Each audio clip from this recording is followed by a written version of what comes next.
विनेश का वजन 50 किलो 100 ग्राम पाया गया, इसलिए वे स्पर्धा के लिए अयोग्य घोषित की गई।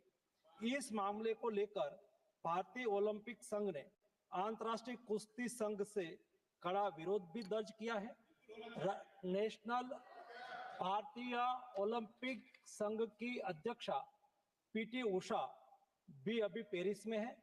प्रधानमंत्री जी ने स्वयं उसके साथ बातचीत करके उचित कार्यवाही करने के लिए, उचित एक्शन लेने के लिए भी उसको कहा गया है।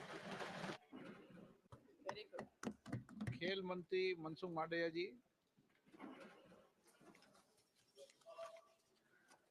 स्पीकर साहब, भारतीय wrestler Vinesh Phogat Paris Olympic की स्पर्धा से बाहर होने पर मैं एक वक्तव्य देना चाहता हूं। भारतीय रेसलर विनेश फोगाट को तय कैटेगरी में ज्यादा वजन 100 ग्राम होने की वजह से पेरिस ओलंपिक से बाहर होना पड़ा है। विनेश 50 केजी की कैटेगरी में खेल रही थी। स्पर्धा के लिए विनेश का वजन 50 किलोग्राम होना अनिवार्य था। यूडब्ल्यूडब्ल्यू के नियमों और विनियमों के अनुसार सभी प्रतियोगिताओं के लिए संबंधित श्रेणी के लिए प्रत्येक सुबह वजन माप का आयोजन किया जाता है। अनुच्छेद 11 के अनुसार यदि कोई एथलीट वजन माप प्रथम अथवा द्वितीय में भाग नहीं लेता है अथवा असफल हो जाता है तो उसे प्रतियोगिता से बाहर कर दिया जाता है और बिना किसी रैंक के अंतिम स्थान पर रखा जाता है।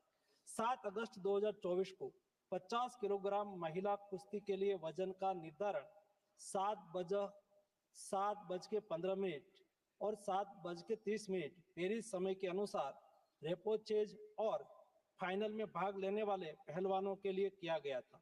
विनेश का वजन 50 किलो 100 ग्राम पाया गया, इसलिए वे स्पर्धा के लिए अयोग्य घोषित की गई। इस मामले को लेकर भारतीय ओलंपिक संघ ने अंतर्राष्ट्रीय कुश्ती संघ से कड़ा विरोध भी दर्ज किया है। नेशनल भारतीय ओलंपिक संघ की अध्यक्षा पीटी उषा भी अभी पेरिस में है। प्रधानमंत्री जी ने स्वयं उसके साथ बातचीत करके उचित कार्यवाही करने के लिए, उचित एक्शन लेने के लिए भी उसको कहा गया है। विनेश मंगलवार 6 अगस्त को 3 मुकाबले जीतकर 50 केजी रेसलिंग ओलंपिक में फाइनल में पहुंचने वाली पहली भारतीय महिला रेसलर बनी थी। सेमीफाइनल में उन्होंने क्यूबा की पहलवान गुजमान लोपेजी को, क्वार्टर फाइनल में यूक्रेन की ओक्साना लिवाच और प्री क्वार्टर फाइनल में वर्ल्ड चैंपियन जापान की यूई सुसाकी को 3-2 से मात दी थी। उन्हें बुधवार 7 अगस्त की रात करीब 10 बजे गोल्ड मेडल के अमेरिकी रेसलर सारा एन हिल्डरब्रांड से मुकाबला करना था। जहां तक उनकी तैयारी हेतु सहायता का प्रश्न है, भारत सरकार ने विनेश फोगाट की उनकी आवश्यकता के अनुसार हर संभव सहायता प्रदान की है। उनके लिए पर्सनल स्टाफ भी नियुक्त किए गए हैं जो अपने क्षेत्र के विशेषज्ञ हैं। उनके साथ हंगरी के विख्यात कोच ओलेर अकोस और फिजियो अश्विनी पाटिल हमेशा रहते हैं। इनको ओलंपिक के लिए इनके अतिरिक्त व्यक्तिगत सहायक स्टाफ जैसे विभिन्न sparring partners, strength of conditioning विशेषज्ञ के लिए वित्तीय सहायता प्रदान की गई, जिसका विवरण इस प्रकार है। ओलेर अकोच कोच के रूप में उसके साथ थे, वैन पैट्रिक लॉम्बार्ड स्ट्रेंथ और कंडीशनिंग विशेषज्ञ, अश्विनी जीवन पाटिल फिजियोथेरापिस्ट, मयंक सिंह गरिया स्ट्रेंथ और कंडीशनिंग विशेषज्ञ, शुभम और अरविंद स्पारिंग पार्टनर। इनको पेरिस ओलंपिक चक्र के लिए कुल 70,45,775 की वित्तीय सहायता दी गई है, जिसका विवरण इस प्रकार है। स्पेन के ग्रेट पिक्स में भाग लेने के लिए वित्तीय सहायता, साथ ही 3 जुलाई से 13 जुलाई 2024 10 दिन तक मैड्रिड स्पेन के अंतर्राष्ट्रीय प्रशिक्षण शिविर के लिए अतिरिक्त वित्तीय सहायता। इसके अलावा फ्रांस के बुलोन-sur-mer में पूर्व ओलंपिक प्रशिक्षण शिविर के लिए अतिरिक्त सहायता की है। 2024 अंतर्राष्ट्रीय कुश्ती संघ सेकंड रैंकिंग सीरीज में 6 जून से 9 जून 2024 4 दिन तक बुडापेस्ट हंगरी में भाग लेने के लिए और 10 जून से 21 जून 2024 तक टाटा हंगरी में अंतर्राष्ट्रीय प्रशिक्षण शिविर के आपके लिए वित्तीय सहायता की है। स्ट्रेंथ और air conditioning coach Mister Wayne Patrick Lombard के लिए टाटा ओलंपिक सेंटर हंगरी में 10 जून से 21 जून 2024 11 दिन तक अंतर्राष्ट्रीय प्रशिक्षण शिविर में भाग लेने के लिए भी वित्तीय सहायता की है।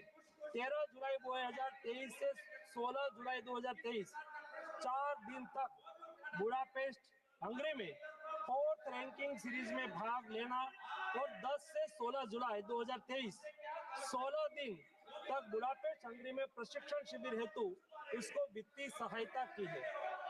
वेल्लेकेन बुल्गारिया में 10/11/2022 से 3/12/2022 तक प्रशिक्षण के लिए वित्तीय सहायता दी है। उनके रिहाई प्रक्रिया के लिए आवश्यक उपकरण खरीदने के लिए भी वित्तीय सहायता की गई है।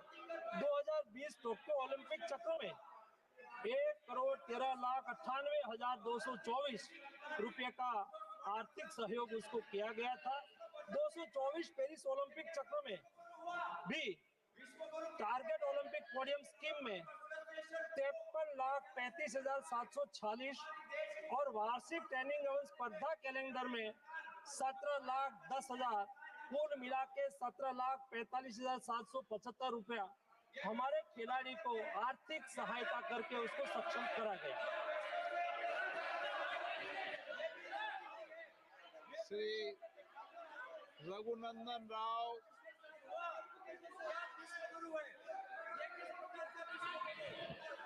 माननीय अध्यक्ष महोदय, फाइनेंस बिल के ऊपर बात करने का मौका दिया, मैं बहुत बहुत आभारी हूँ आप।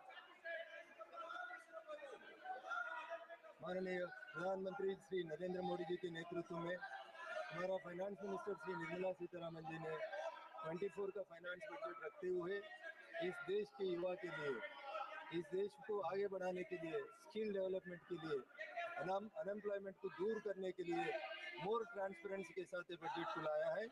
ये बिल में जो कॉर्पोरेट एक्ट के बारे में बार बार हमारा सांसद लोग बात कर रहे हैं, उन लोगों को मैं ये बताना चाह रहा हूँ, we brought transparency in the income tax wing and as well as in the other departments also, due to which the persons, those who respect the government, has been increased and the number of taxpayers strength has been increased in this country.